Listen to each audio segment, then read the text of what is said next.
dneska mi padlo něco vzácného v Toyota Defense a prostě vám to vysvětlím, jo? Vysvětlím vám to a tak to začalo.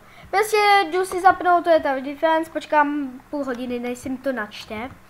Ale prostě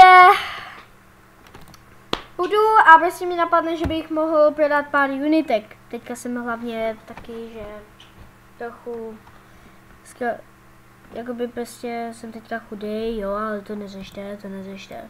Ale, teda, a selnu pár legendaries a takové věci a půjdu si koupit, protože jsem měl 5000 coinů. Kliknu tady, dal jsem si luck boost a kliknu tady a nejenom boom.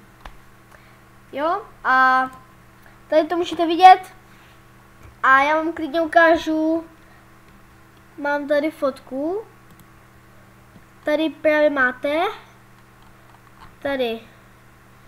A můžete si klidně zahrát moji hru, když se podíváte na profil, tak můžete si zahrát moji hru a tady máte právě jméno, tady takhle. A tohle si myslím, že by bylo všecko.